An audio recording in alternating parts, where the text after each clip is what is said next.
In 2020, Veronica Nelson, a 37-year-old Indigenous woman, died in custody after being denied bail for minor offences, spotlighting the injustices of strict bail laws affecting vulnerable communities. During the COVID-19 pandemic, Indigenous communities faced challenges like overcrowded housing, leading to high infection rates, and human rights infringements, as reported by the Australian Human Rights Commission. There's also increasing concern over AI-generated images of Indigenous culture, which often involve cultural appropriation without consent, prompting calls for ethical guidelines. Additionally, Indigenous activist Megan Cracker has raised serious allegations of racism within the Australian Greens pre-selection process, underscoring ongoing struggles against systemic racism. More of that later. Kaya, I'm Leanne Djilandi Dolby, and this is the National Indigenous Times Daily News Bulletin for the 11th of March, 2025. In 2020, Veronica Nelson, a 37-year-old Indigenous woman, died in custody after being denied bail for minor offences. Her tragic death exposed how strict bail laws disproportionately harmed vulnerable groups. Following a public outcry, Victoria reformed these laws in 2023 to reduce unnecessary incarcerations. But now, the tide may be turning again. According to National Indigenous Times, a former top cop who acknowledged these laws failed Veronica allegedly later lobbied to make them even more strict. Meanwhile, Premier Jacinta Allen has called for a review, citing concerns that current laws are too lenient. Some fear that this could bring back policies that led to the injustices like Veronica's case.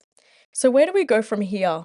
Will unfairly target Indigenous Australians, while police argue they're needed for public safety. The COVID-19 pandemic has left an indelible mark worldwide, but its impact on Indigenous communities has been particularly severe. A recent report by the Australian Human Rights Commission titled Collateral Damage sheds light on these challenges. It reveals that measures like border closures, lockdowns, and mandates, while aimed at protecting public health, often resulted in significant human rights infringements, especially for vulnerable groups such as Indigenous Australians.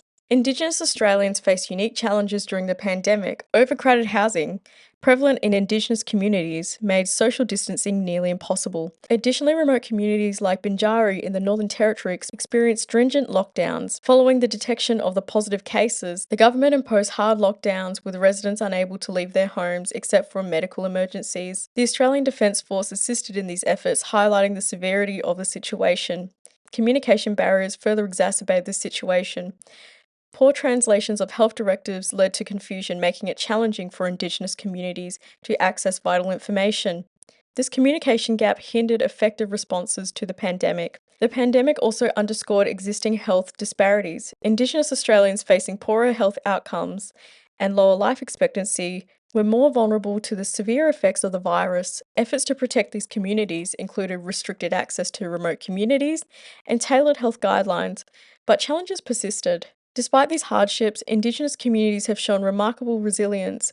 Grassroots initiatives, cultural practices, and community solidarity have played pivotal roles in navigating the crisis. However, the pandemic has highlighted the urgent need for systemic changes to address long-standing inequities that have been further exacerbated by COVID.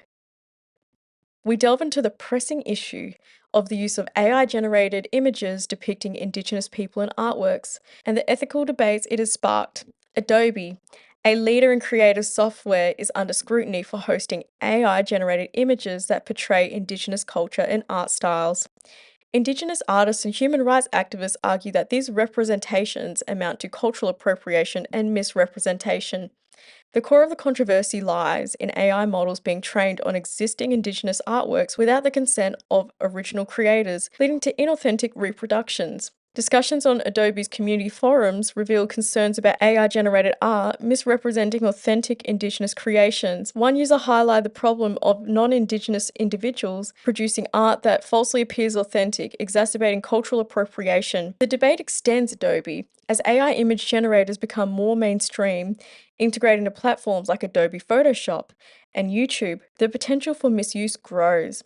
Without proper oversight, AI can inadvertently perpetuate stereotypes or create misleading representations of Indigenous cultures.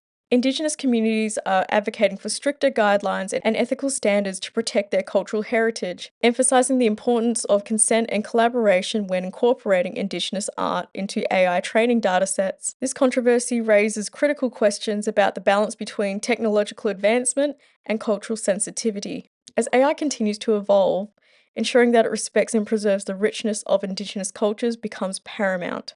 Bamboo's return not only marks a significant moment for the brand, but also underscores the growing influence of Indigenous designers in mainstream fashion. Their ability to intertwine cultural heritage with contemporary aesthetics offers a fresh perspective and enriches the fashion narrative.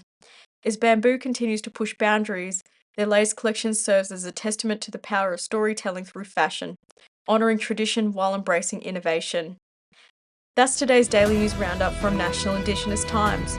For more news, head to nit.com.au and sign up for our free newsletter.